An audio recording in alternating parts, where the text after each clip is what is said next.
unang tanong, ang mga kontemporaryong issue ay maaaring uriin ayon sa larangan na may kinalaman sa mga usaping tulad ng globalisasyon, issue sa paggawa at migrasyon na may kinalaman sa kabuhayan at paggalaw ng mga manggagawa sa iba't ibang bansa. Tandaan nyo ha, may kinalaman sa mga manggagawa. Anong uri ng kontemporaryong issue ang kinabibilangan ng mga isyong ito? Kapag pinag-uusapan employment, unemployment, or iba't ibang uri ng issue sa paggawa. Anong uri ng kontemporaryong issue ito? A. Isyong pang-ekonomiya. B. Isyong pang-kalusugan. C. Isyong pang-kapaligiran. Or D. Isyong pang-lipunan. What do you think is the right answer? Kapag pinag-uusapan ay mga lakas pagawa, unemployment, saan niya napabilang? Ekonomiya, kalusugan, pang-kapaligiran o pang-lipunan? Pang-kapaligiran? Oh, sino nagsasabing pang-ekonomiya? Wala. Sino nagsasabing pang-kalusugan? Wala din silang alam. Pag sinasabing issue sa paggawa, migrasyon, na may kinalaman sa kabuhayan, ekonomiya. Okay. So the correct answer is issue pang ekonomiya. Tandaan ha, pang ekonomiya yan. Ikalawang tanong. Ang guro ninyo ay nagbigay ng proyekto kung saan kailangan mong pumili ng isang kontemporaryong issue upang iulat sa klase. Pipili kayo. For example, inutusan kayo ng, okay, grinupo ko mo. Okay, group number 1, pumili kayo ng kontemporaryong issue. Tandaan nyo ha, pag sinabi kontemporaryo, ito ay napapanahon. Okay? Ito ay nagaganap sa kasalukuyan. So ngayon, alin sa mga sumusunod ang pinaka-angkop mong pipiliin bilang paksa ng ulat? So alin dito ang kabilang sa tinatawag na kontemporaryong issue? A. Pagbagsak ng Imperyong Romano. B. Pananakop ng Espanya sa Pilipinas. Tandaan ha, ang kontemporaryo kasalukuyan ha. C. Pagkakatatag ng Katipunan noong 1892. D. Pagtaas ng presyo ng bilihin dahil sa inflasyon. What do you think is the right answer? Bakit kaya D? Dahil, kasi kung titingnan yung choices, yes, luma na sila ang usapin. Right? Ngayon, kung titingnan natin, ano bang issue? Subong, mahal ang mga bilihin. Anong ibig sabihin ng inflasyon? Dapat natutunan nyo sa grade 9. Ito yung pagtaas ng presyo ng mga bilihin. Okay, next. Sa Araling Panlipunan 10, tinatalakay ang salitang kontemporaryong issue o mga suliranin o usaping may malaking epekto sa lipunan sa kasalukuyang panahon. Pag sinabi kasalukuyan, present time. Liwanag. So ano ang ibig sabihin ng salitang kontemporaryo sa salitang kontemporaryong issue? A. Kasalukuyang panahon. B. Nakaraang panahon. C. Panahon sa hinaharap. Or D. Panahong walang tiyak na hangganan. What do you think is the right answer? Ano yung A? Kasalukuyang? Kasalukuyang panahon. Okay. So meaning to say, subong. Next. Ang mga kontemporaryong issue ay may mahalagang papel sa paghubog ng pananaw ng mga mamamayan. Karaniwang tinatalakay ito dahil sa epekto nito sa pamumuhay ng tao, sa lipunan at sa bansa. Siyempre, sa kasalukuyan, pagkasalukuyan subok. Okay. So batay sa iyong pag-unawa, ano ang pangunahing katangian ng isang kontemporaryong issue? Ano ang pangunahing katangian? A. Walang kinalaman sa tao. B. Nangyari noong nakaraang siglo. C. Tanging sa ekonomiya lang ang epekto. Or D. Kasalukuyang nangyayari at may epekto sa kasalukuyang panahon. What do you think is the answer? D. Okay. Doon, kasalukuyang nangyayari at may epekto sa kasalukuyang panahon. Okay. Next. Ang isang aralin ay tumatalakay sa pagkakaiba ng kasaysayan at kontemporaryong issue. Ano ang pinakamahalagang kaibahan ng kontemporaryong issue sa pag-aaral ng kasaysayan? Okay? Ang isang aralin ay tumatalakay sa pagkakaiba ng kasaysayan at kontemporaryong issue. Okay? Iba yung history tsaka yung kaganapan subong. Kasi pag sinabing history class, in the past yun. Pag sinabing kontemporaryong issue, ito yung usapin na pinag-uusapan ngayon. So ano yung pinakamahalagang kaibahan? A. Ang kontemporaryong issue ay hindi nakasulat sa mga aklat. B. Ang kontemporaryong issue ay may kaugnayan sa mga sikat na tao. C. Ang kontemporaryong issue ay madaling pag-aralan kaysa sa kasaysayan. Or D. Ang kontemporaryong issue ay may epekto sa kasalukuyan habang ang pag-aaral ng kasaysayan ay may kinalaman sa nakaraan. What is the answer? D. Very good. Tandaan ha, kasalukuyan, itong contemporary issue. Yung nakaraan, ito yung kasaysayan. Okay? Sige. So the answer is D. Next. Isang mag-aaral ang nagmungkahing, nagsuggest, okay? Alisin ang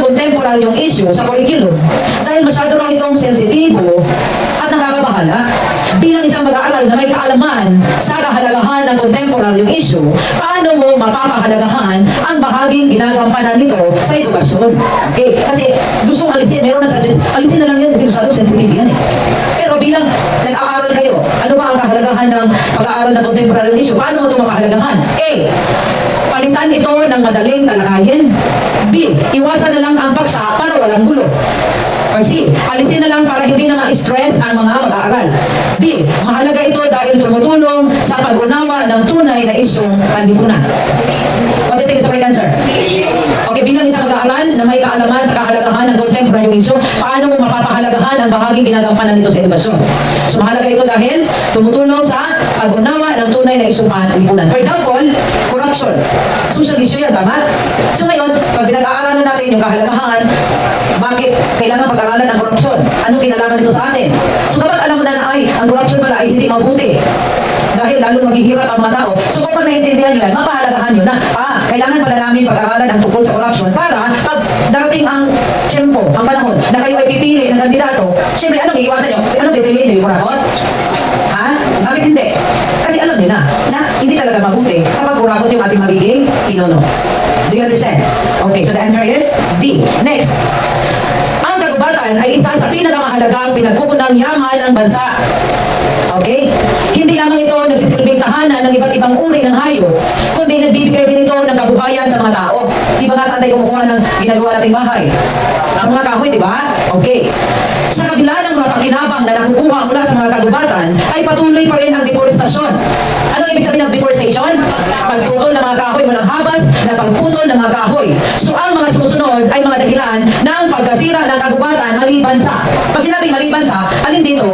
Yung hindi nakakasira. Maliwanag. Kasi nakalagay ito ang mga sumusunod ay mga dahilan ng pagkasira. So ano yung hindi dahilan? Kapag may nakita kayong salitang maliban sa, meaning to say, alin yung hindi dahilan? A. Illegal na pagmimina. B. Illegal na pagtutuso. C. Pagkakaingin. Or D. Pagluluntian. Yung pagluluntian, yung pagtatanim ulit para maging green. What do you think is the right answer? D. Pagluluntian. Okay. Siyempre, piliin nyo yung kakaiba. Iba doon sa mga binigay na sagot. Next. Ang bansang Pilipinas ay nahaharap sa matinding suliraning pangkapaligiran dulot ng solid waste. Ang solid waste, ito yung mga basura ha? Basura na hindi umiinit. Binito sa inyo yung mga basura nyo. Kadalasan na yung mga basura natin. Okay. Tonel-toneladang basura ang itinatapon sa mga ilog, estero, kalsada, bakanting lote na lalong nagpapalala sa pagbaha at paglaganap ng mga insekto na nagdudulot naman ng iba't ibang uri ng sakit. So ano ang dahilan bakit nararanasan ng bansa ang suliranin sa basura? A. Pagpapasimula ng pagbubukod ng basura sa bawat tahanan. B. Pagpapatupad ng mga pulisiya ukol sa tamang pagtapon ng basura sa bawat lokal na komunidad. C. Mahigpit na pagpapatupad ng mga ahensya ng pamahalaan ng no segregation or collection policy. Or D. Pagtaas ng bahagdan o porsyento ng rural-urban migration. Ibig sabihin, ito yung pagtaas ng pagdami ng tao na naging sanhi ng mas mataas na basura sa mga pangunahing lungsod. What do you think is the right answer? Ano daw yung dahilan bakit nararanasan ng bansa ang suliranin sa basura? What do you think is the right answer? D. Dahil pagtaas ng bahagdan ng rural-urban. Meaning to say, nagmula sa malirahan doon sa syudad. Kasi andun yung oportunidad may trabaho. So sa dami, for example, in Maynila, sa dami ng gusto magkato sa Maynila, nagmalirahan doon, dahil gusto magkakita ng obra, overpopulated ng Maynila. So kapag overpopulated ang isang lugar, ano ang tendency? Maraming tao, di ba? So, what will happen to the basura? Agad. Siyempre, dadami yung basura. Kapag maraming basura, anong mangyari? Magbaha. Ayan. Kasi tapon dito, tapon doon. So the answer is B. Okay. Dahil sa mabilis na paglaki ng populasyon, tumataas ang demand ng mga pangunahing produkto na dahilan kung kaya't ang dating kagubatan ay ginagawa ng plantasyon, subdivision at sakahan. Yung dati nga yung San Agustin Heights ginawang subdivision dati, ano yan taliman. If I'm not mistaken, taliman yan ng tubo. Okay. So alin sa sumusunod ang tumutukoy sa gawain ito? Yung gina-convert mo yung lupa, dating sakahan, magiging subdivision. Anong tawag yan? A. Land conversion. B. Land grabbing. C. Land reform. Anong tawag yan? Yung mula sa taniman, himuong subdivision. Is it A. Land conversion? B. Land grabbing. C. Land reform. Land grabbing. Pang-aagaw ng lupa. C. Land reform. Land conversion. Meaning to say, ito yung pag-convert ng lupa, taniman, papuntang or paggawa para maging subdivision. Land conversion ang tawag yan. Okay, tandaan na. Next, ang mga produkto mula sa pagkukwari. Remember pagkukwari? Tulad ng mga bato, buhangin, graba, at sa pagmimina naman, tulad ng metal, hindi metal, at enerhiyang metal, ay ginagamit sa paggawa ng mga gusali, kalsada, tulay, bahay, at marami pang iba. Ngunit bakit itinuturing na malaking banta ang pagkasira ng kapaligiran? Ang pagdami ng mga minahan at mga gawaing pagkukwari sa bansa. Bakit kaya banta ito? A. Dahil nasisira ang biodiversity at ecological balance. B. Ang mga ilog, lawa at iba pang anyong tubig ay nakukontamina. C. Tumataas ang banta ng pagguho ng lupa na nagdudulot ng trahedya. Or D. Lahat ng nabanggit. What do you think is the answer? C. Nakalagay dito yung bakit itinuturing na malaking banta ang pagkasira ng kapaligiran?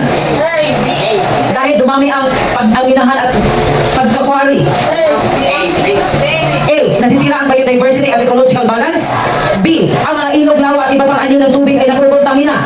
C. Tumataas ang banta ng pagguho ng lupa at nagdudulot ng trahedya. Or D. Lahat na nabanggit. Okay. Siyempre lahat na nabanggit. Kasi lahat ito yung epekto ng pagkasira ng kapaligiran. Okay. Next, ang climate change ay nagdudulot ng mga natural na kalamidad tulad ng malalakas na bagyo, pagbaha at pagtuyot na nagiging sanhi ng pagkasira ng mga sakahan at pangisdaan.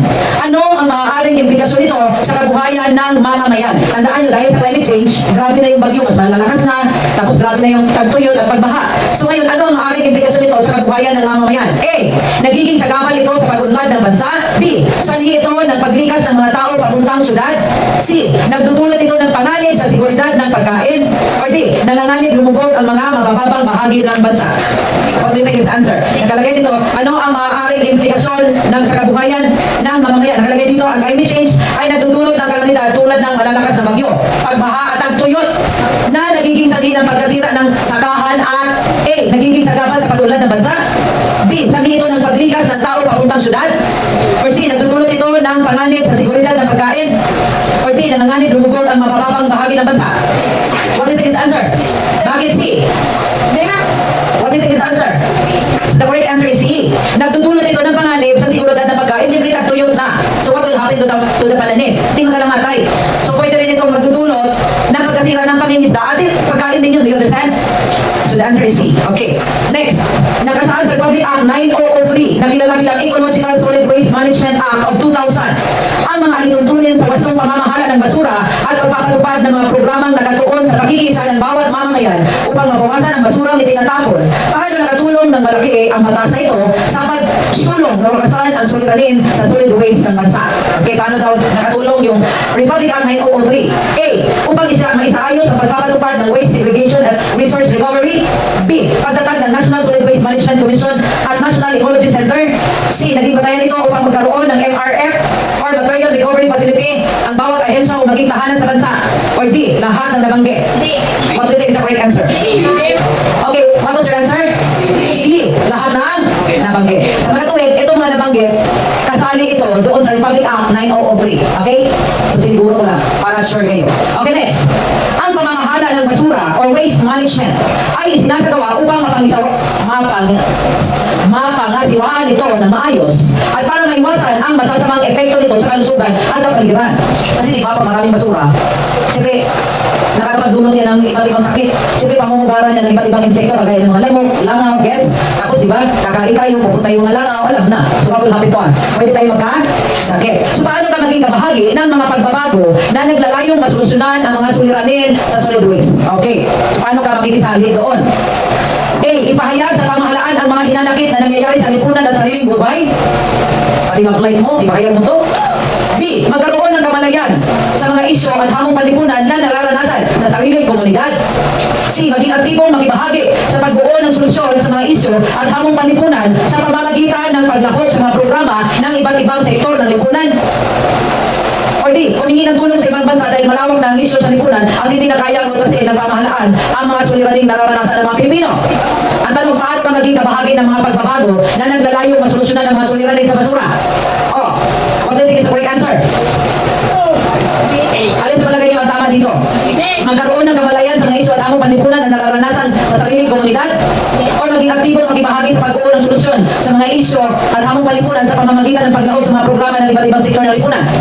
What do you think is the answer, B or C? Yung B, magkaroon ng kamalayan. Yung C, maging aktibo makibahagi. Okay, the right answer is C. Kasi nakalagay dito paano ka maging kabahagi ng pagbabago? Kahit alam mo lang, wala ka namang ginagawa, walang magbabago. So kapag ikaw ay active at makibahagi ka, pwede magkaroon ng pagbabago. So the right answer is C. Okay.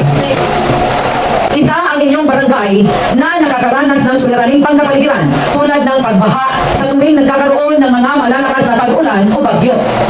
Kunyari, magkaroon ng bagyo, di ba naalala yung bagyo Christine? So isa yung barangay nyo na nakakaranas ng matinding pagbaha. So bilang isang mag-aaral na nasa ika-10 baitang, grade 10, naging talakayan na sa inyong klase ang mga dapat gawin upang maiwasan ang mga ganitong sakuna sa inyong lugar. So paano may bahagi ang mga kaalamang ito sa iyong barangay? Siyempre, bakit natutuan na naman, may pinanood ko nga ako sa inyo, mga pagada ng emergency group hub, mga ganyan. Anong gagawin bago dumating ang sakuna? Habang nagaganap ang sakuna at pagkatapos naganap yung sakuna. So dapat alam nyo na yan. So ngayon bilang isang mag-aaral na may alam na paano mo ngayon i-educate yung iyong mga barangay na hindi pa nila alam. A. Unahin na lamang naturuan ng iyong pamilya para una silang nailigtas. B. Hayaan na lamang ang mga ganitong gawain sa mga opisyon ng barangay. Pabaitan mo sila, nasweldo sila. C. Piliin na lamang na maging tahimik at huwag makialam sa anumang nangyayari sa inyong komunidad. Manahimik ka lang, nonchalant. Or D. Magkakaroon ng aktibong partisipasyon sa lahat ng mga gawain, programa at solusyon ng inyong barangay para sa kinakaharap na suliranin. Okay, D. Kahit plastic ka mo, but the correct answer is D. Okay? Siyempre active ka mag-participate. Oy, tinuro sa amin yan na dapat pag bago dumating ang sakuna, maghanda tayo ng emergency coping. Anong nilalaman ng mga bag na yun? Flashlight, whistle, ano pa? Emergency. Emergency kit. Yung para sa mga pilas, tulong, okay, battery, radyo, yan, ako na. Okay, sa Artikulo 2, Section 16 ng 1987 Constitution, itinatakda ang tungkulin ng pamahalaan na protektahan at isulong ang karapatan ng mga mamamayan sa isang malusog at balanseng kapaligiran.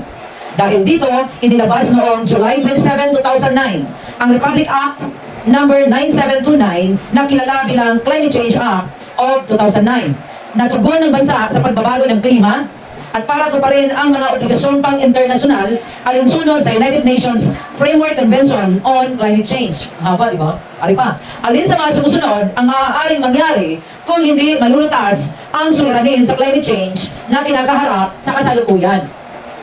A. Masasanay ang mga tao sa maruming kapaligiran. B. Maraming aalis sa Pilipinas dahil sa sobrang polusyon. Mabuti sana kung maraming pera ang iba. C. Patuloy na daranas ang ating bansa ng matinding kalamidad. Or D. Lahat ng nabanggit. What do you think is the correct answer? Sino nagsabing C? Sino nagsabing D? And the correct answer is C. Patuloy na daranas ang ating bansa ng matinding kalamidad because of climate change. Tama? Tingnan niyo nangyari kahapon. Grabing init. Tapos umulan. Tama? Pagkatapos uminit naman. Okay. Next. Dahil sa patuloy na pagkasira ng kagubatan at iba pang mga pinagkukunang yaman, maraming batas ang ginawa upang matuntukan na ang mga ito. Alin sa mga batas na ito ang naglalayong protektahan at ingatan ang mga yamang gubat sa pamamagitan ng tinatawag na Sustainable Forest Management or SFM. A. Presidential Decree 705. B. Batas Republika bilang 2706. C. Batas Republika bilang 917 or the Chainsaw Act. Sige, yan na lang muna tatlo. Alin sa palagay niyo ang tamang sagot? Sino nagsabing A? Isa lang. Pila ka mong A? Sino nagsabing B? C. And the correct answer is A. Presidential Decree 705. Tanda na? Ang Presidential Decree 705, ito ay may kinalaman sa tinatawag na SFM or Sustainable Forest Management. Next, nakasaad sa Republic Act 9003 na kilala bilang Ecological Solid Waste Management Act of 2000 ang mga alituntunin sa wastong pamamahala ng basura at pagpapatupad ng mga programang nakatuon sa pagkikiisa ng bawat mamamayan upang mabawasan ang basurang itinatapon. So paano nakatulong ng malaki ang batas na ito sa pagsulong na wakasan ang suliranin sa solid waste ng bansa? A. Upang maisaayos ang pagpapatupad ng waste segregation at resource recovery. B. Pagtatag ng National Solid Waste Management Commission at National Ecology Center. C. Naging batayan ito upang magkaroon ng MRF or Material Recovery Facility ang bawat ahensya o maging tahanan sa bansa. Or D. Lahat ng nabanggit. What do you think is the answer? D. Lahat ng nabanggit. Okay, yung Republic Act 9003. Okay, dahil nakatulong ito upang mapasaayos ang pagpapatupad ng waste segregation at resource recovery. Okay, next. Ang pamamahala ng basura or waste management ay isinasagawa upang mapanasiwaan ito ng maayos at para maiwasan ang masasamang epekto nito sa kalusugan at kapaligiran. So paano ka maging kabahagi ng mga pagbabago na naglalayong masolusyonan ang mga suliranin sa solid waste? Okay. Paano ka maging kabahagi ng pagbabago na naglalayong masolusyonan ang mga suliranin sa solid waste? A. Ipahayag sa pamahalaan ng mga hinanakit sa nangyayari sa lipunan at sarili buhay. Pati na-reflect mo. B. Magkaroon ng kamalayan sa mga isyu at hamon panlipunan na nararanasan sa sariling komunidad. C. Maging aktibong makibahagi sa pagbuo ng solusyon sa mga isyu at hamon panlipunan sa pamamagitan ng paglahok sa mga programa ng iba't ibang sektor ng lipunan. D. Humingi ng tulong sa ibang bansa dahil malawak na ang isyu sa lipunan at hindi na kayang utasin ng pamahalaan. What do you think is the answer? What do you think is the answer? C. Maging aktibong makibahagi sa pagbuo ng solusyon sa mga isyu at hamong panlipunan sa pamamagitan ng paglahok, hindi lang chika, sasali kagit, okay? Sa mga programa ng iba't ibang sektor ng lipunan. Dahil ito ay paraan upang maging kabahagi ka sa paglutas ng suliranin sa solid waste. Okay, next. Isa sa inyong barangay na nakararanas ng suliraning pangkapaligiran tulad ng pagbaha sa tuwing nagkakaroon ng mga malalakas na pag-ulan o bagyo. Bilang isang mag-aaral na nasa ikasampung baitang, grade 10 ha, naging talakayan na sa inyong klase ang mga dapat gawin upang maiwasan ang mga ganitong sakuna sa inyong lugar. Di ba nga, naalala niyo yung pinagawa ko doon sa ibang section ng emergency. Kamu rin, di ba? Emergency go bag, yung mga paghahanda sa bagyo, okay. Paano mo ibahagi ang mga kaalamang natutunan mo mula sa paaralan sa iyong mga kabarangay? A. Unahin na lamang naturuan ang aking pamilya para sila ang unang mailigtas. B. Hayaan na lamang ang mga ganitong gawain sa mga opisyal ng barangay. Tutal sila may swelduman. Ako wala. C. Piliin na lamang na maging tahimik at huwag makialam sa anumang mga nangyayari sa inyong komunidad. Kasi baka mapagkamalan ka pa, epal, o pabida-bida. D. Magkaroon ng aktibong partisipasyon sa lahat ng mga gawain, programa at solusyon ng inyong barangay para sa kinakaharap na suliranin. Plastic. So the answer is D. Okay. Dahil ito ang mabisang paraan upang mabahagi or maibahagi ang kaalaman at makatulong sa paglutas ng suliranin sa inyong barangay na palaging binabaha. Gets? Okay, next. Sa kabila ng mga batas at programa na tumutugon sa tamang pagtapon ng basura sa ating bansa, nananatili ang solid waste or nananatili ang suliranin sa solid waste. Ang dami mga batas na nito Bakit ang dami pa rin basura? Isang napalaking hamon sa pagpapatupad ng batas ay ang A. Kawalan ng suporta ng namamahala. B. Pagbabago ng pag-uugali ng mga Pilipino. Alin sa palagay niyo doon sa dalawa ang tamang sagot? A or B? Sino nagsabing A? Nakawalan ng suporta ng namamahala. Sino nagsasabing pagbabago ng ugali ng mga Pilipino? And the correct answer is B. Kasi ang dami na nang ginawa ang pamahalaan, ang dami ng batas, di ba? Kaso lang, mahirap na talagang baguhin yung nakasanayan na gawin ng mga Pilipino. Di ba nga, ang hirap turuan, lalo na yung nagmamarunong, di ba? So, sa makatuwid, kahit ano pa yung mga batas na yan, kung hindi, walang personal na disiplina ang isang tao, walang magaganap. Tanawa na rin sa high school. Di ba? Kahit pa yung butangan pa yung kalakanto dyan, huwag magkakalat. Kung wala talagang disiplina ang mga estudyante, magkakalat at magkakalat yan. Gets? Sagana ang Pilipinas sa likas na yaman at maraming Pilipino ang umaasa sa pagtatanim at pangingisda para mabuhay. Naalala ko naman yung tanong kay Insigne.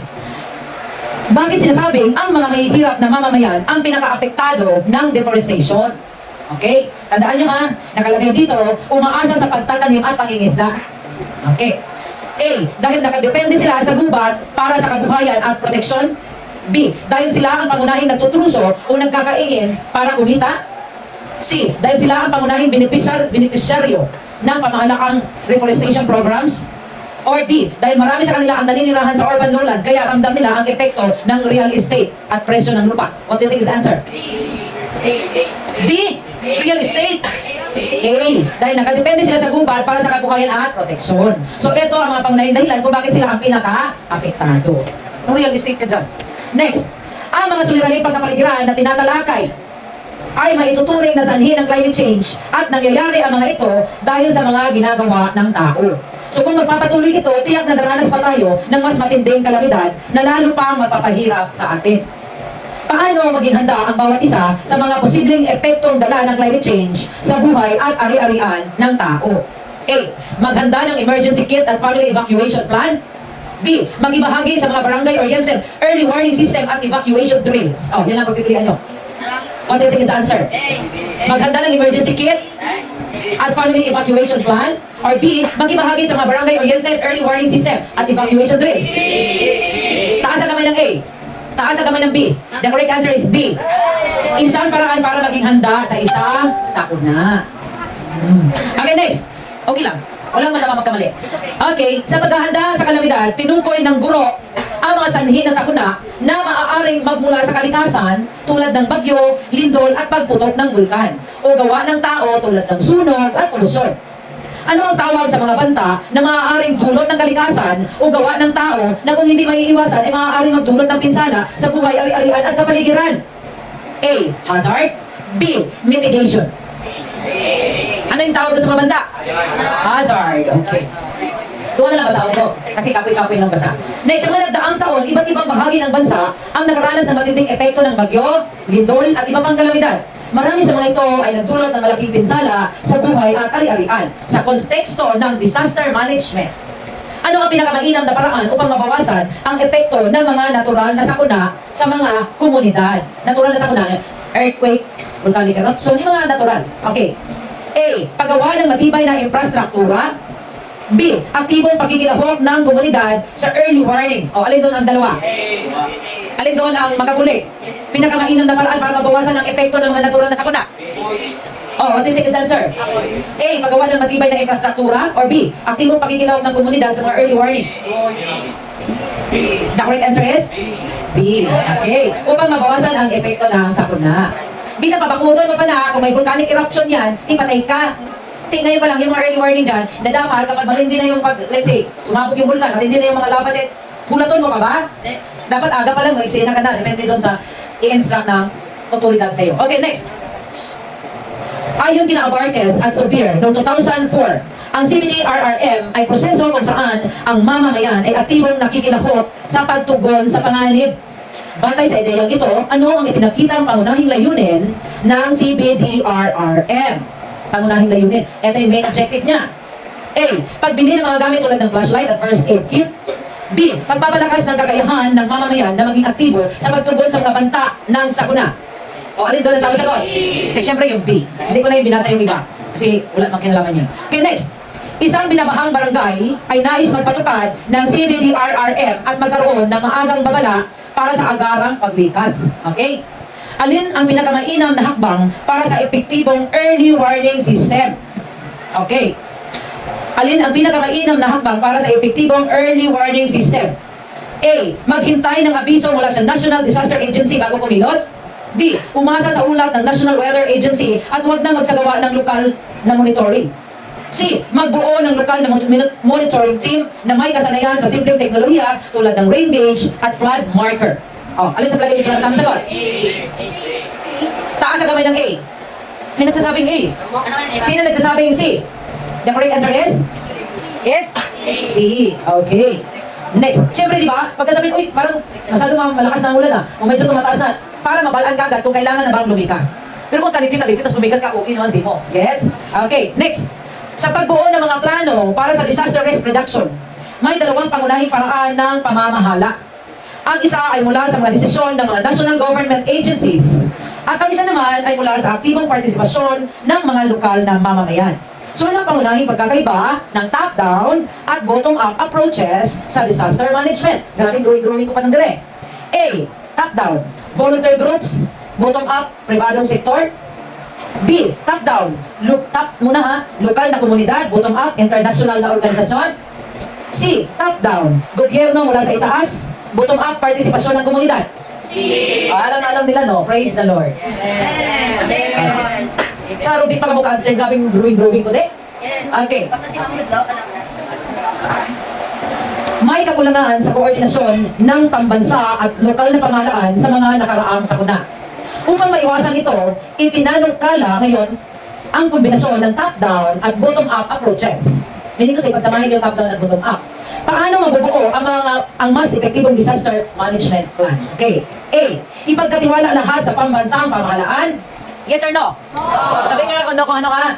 Next, sundin lamang ang plano ng pambansang pamahalaan. No. Bigyan ng buong kapangyarihan ang lokal na komunidad. No. Sino nagsabing yes? Sino nagsabing no? Tandaan yung combination niya. Is it a yes or no? Yes. Next, magtulungan ang pambansa at lokal na pamahalaan sa mga polisiya mula sa taas at input mula sa komunidad. Yes. Yan, mga kapanghusga. The correct answer is? Yes. Okay. See? Hindi kasi ulat. Next, sa panahon ng kalamidad tulad ng baha, kailangan maging maingat at disiplinado sa paggamit ng kuryente upang maiwasan ang disgrasya. Ang dami na kalamatay because of this, right?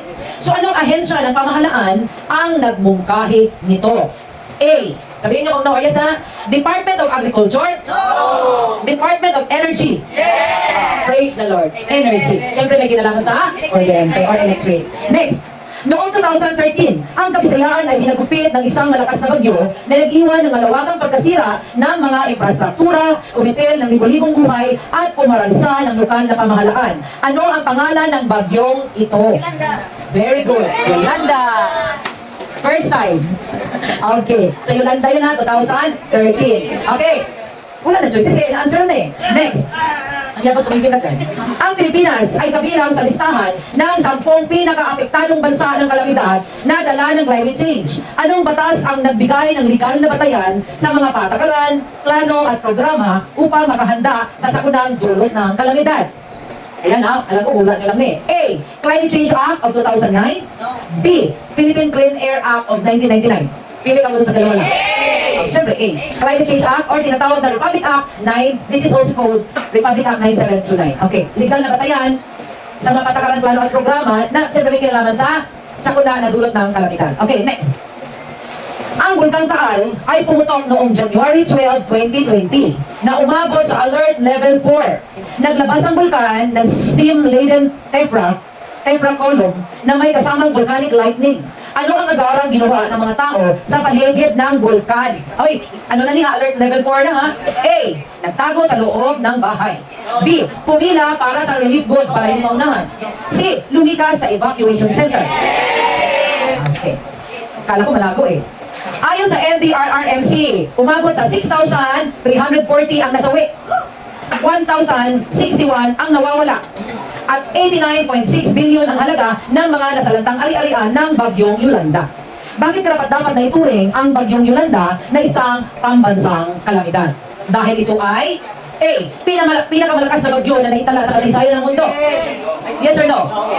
No. Kasi ang pinakamalakas na naitalang bagyo ay ang Typhoon Tip noong 1979. Okay. B. Nag-iwan ng malaking pinsala at kumitil ng maraming buhay. Yes. Okay, yes. Okay. So the answer is? No, yes. No, yes. Continue. Paralisado ang mga lugar sa Metro Manila. This is very tricky. Kaya medyo natagalan ako sumagot dito, class. Meaning kasi pag paralisado, talagang hindi mo mapusulan ang mga lugar sa Metro Manila at karatig na lalawigan dahil sa matinding pagbaha. Actually, it happened when I was there. Yung bagyong Undoy. Okay. Ang mga sumusunod ay mga dahilan kung bakit binabaha ang dati ay hindi naman mga bahaing lugar. Okay? So bakit binabaha daw yung mga dating hindi bahaing lugar? Maliban sa. Okay? So meaning kasi, ang hanapin natin yung kakaibang sagot. Una, A. Dahil hindi maayos ang drainage system. Ang tanong ay maliban sa eh. So, do you think this is a correct answer? No. Nagpang-abot ang matinding ulan at high tide? Yes or no? Hindi ba? Kadalasan, kapag nagpang-abot yung high tide, lalo sa where Nabotas, Malabon, nagpang-abot yung high tide tsaka matinding ulan, siyempre bahagi na, automatic. Sa mga katawin, X na siya. Kasi maliban sa ang hinahanap na eh. Walang habas na pagtatapon ng basura? Yes or no? No, kasi obvious man na. So the correct answer is, pananahan sa mababang lugar. Kasi siyempre, kahit wala pa yung mga yun, inandyan ka sa mababang lugar, kung tinikembot na ng ulan, natural, babahain ka. Okay? So the correct answer is, pananahan sa mababang lugar. Okay. Ang Pilipinas ay patuloy na hinahagupit ng bagyo bawat taon, kaya ang paghahanda ay isang napakahalagang bahagi sa pagsisikap para sa pag-unlad. So bakit hadlang ang kalamidad sa pag-unlad? A. Nalulugmok ang bansa sa siklo ng destruction at reconstruction? Yes or no? Pag sinabing cycle of destruction and reconstruction, ano ibig sabihin ng destruction? Kunyari, naguba ni. Di ba nangyari? Nagkaroon ng kalamidad. Naguba ang kalsada. So kapag guba ang kalsada, anong dapat gawin? I-reconstruct. Sa makatuwid, yung paulit-ulit na cycle na yan, waste of money yan. Tama? Okay. So hadlang ba yan sa pag-unlad? Ikalawa, kasi dalawang answer dito eh. Naaangkop ng mga Pilipino ang sarili sa bagong normal na palagi na lang may baha. Parang, wala, it's okay. Baha ka lang. Tama, mali? Mali. Ikatlo, nagdudulot ng kagipitan sa patakarang pinansyal dahil kailangan dagdagan ang pondo para sa relief efforts. Tama, mali? So, alin ang tama? Ang una at ang ikatlo or una at ang pangalawa? Una at ikatlo. Okay. Next. Maraming mga kalamidad ang nangyayari sa iba't ibang bahagi ng mundo na maaaring sanhi ng pagkasira ng kalikasan. Ang mahalaga, ito ay ating napaghandaan dahil mas ligtas ang may alam. Tama? Di ba sinasabi ni? So bakit mahalaga ang pagiging disiplinado sa panahon ng kalamidad? Dalawa ang pwedeng answer dali. Number 1, pwedeng number 2, pwedeng 1, 2, or pwedeng 1, 2, 3. Okay? So sa babanggitin ko, so you answer yes kung sa tingin nyo tama, no naman kung sa tingin nyo hindi. So ang tanong dali, bakit mahalaga ang pagiging disiplinado sa panahon ng kalamidad? 1, maiiwasan ang pagkataranta at malalayo sa peligro. Yes or no? Yes. Mas mabilis na may sakatuparan ang plano sa pamamahala sa kalamidad. No. Yes or no? Yes. Bakit daw mahalaga yung pagiging disiplinado? Dahil mas mabilis na may sakatuparan ang plano at sa pamamahala sa kalamidad? Yes or no? Yes. Dahil mas marami ang maisasalba at maiibsan ang pinsala na dulot ng kalamidad? Yes. So therefore, ano tamang sagot? 1, 2, 3. Okay, very good. Next. Matagal ng super. Anong super?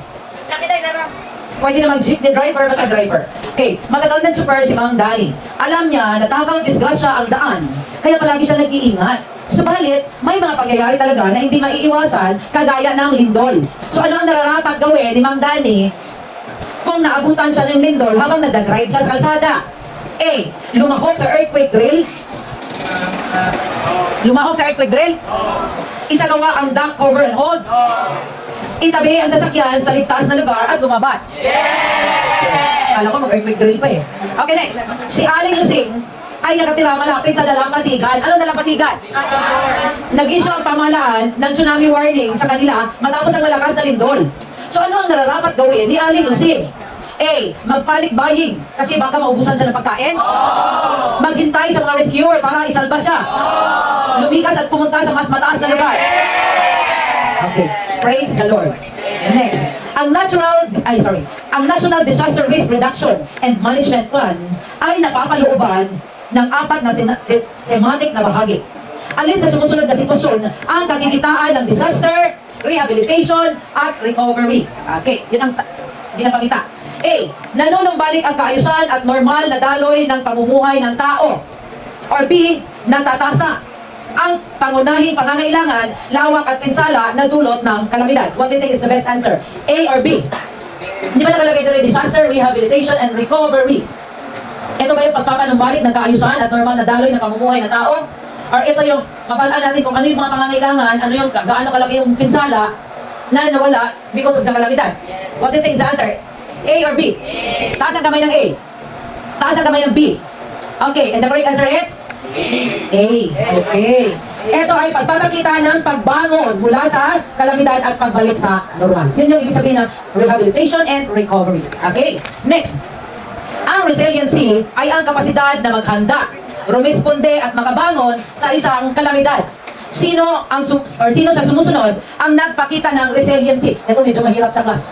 And it took time for me to realize the correct answer. Okay. Sino ang mas tinutukoy na resilient sa kanila? A. Si Rain na isang masigasig na barangay health worker. B. Si James na handang lumahok sa plano ng barangay at magboluntaryo sa pagtanod. Sino doon? Alin doon sa dalawa? Sino nagsabi ng A? Wala? Sino nagsabi ng B? And the correct answer is A. Si Rain na isang masigasig. Dahil ang pagiging masigasig sa pagtulong ay tanda ng pagiging resilient. Okay. Yung isa mag-volunteer pala, siya masigasig na siyang tumulong. Okay. Next.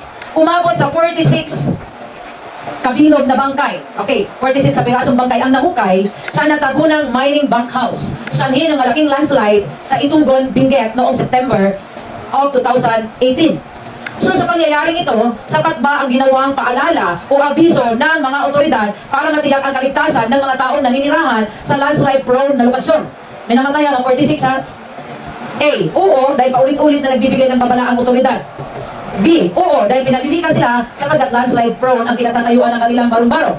C. Hindi, dahil wala namang pakialam ang mga nakakataas sa kanilang sitwasyon. Or D. Hindi, dahil dapat pwersahan ang na pinalilikas ang mga tao kung nakikita na sobrang delikado ang lugar. What do you think is correct answer? D. Okay, D. Or else, wala mapatay, di ba? Dapat pwersahan. Kasi yung iba, mananatili sila kasi nga, natatakot silang iwan yung kanilang mga bahay. Itandaan nyo, lahat ng bagay na walang buhay, pwede mo na i-replace. Ito yung buhay mo, wala na. Okay, next. Sa unang yugto ng Community-Based Disaster Risk Reduction and Management or CBDRRM, ang komunidad ay nagsasagawa ng pagtataya sa panganib at kahinaan na maaaring maranasan. Pagtataya, parang mini-measure class. Okay. Na maranasan ng isang lugar. So mula rito, binubuo ang plano upang maiwasan o mabawasan ang epekto ng sakuna bago pa man ito mangyari. So alin yugto ng CBDRRM ang inilalarawan sa pahayag. Okay. Tandaan nyo din nakalagay dito ha. Maiwasan ang epekto ng sakuna bago pa mangyari. So ano tinutukoy dito? Anong yugto? A. Pagbangon. Pagbangon ba yung maiwasan bago nangyari? Yes or no? Bangon ka agad, wala nangyari. O A. B. Paghadlang at mitigation. Prevention and mitigation. Yes. Di ba nga may kasabihan? Prevention is better than cure. Di ba? So bago mangyari, na-prevent mo na. Okay. Dahil ito ay tumutukoy sa mga aktibidad na naglalayong maiwasan o mabawasan ang epekto ng sakuna bago pa man ito mangyari. Okay. So hanggang dyan na muna tayo. We will continue tomorrow. Okay?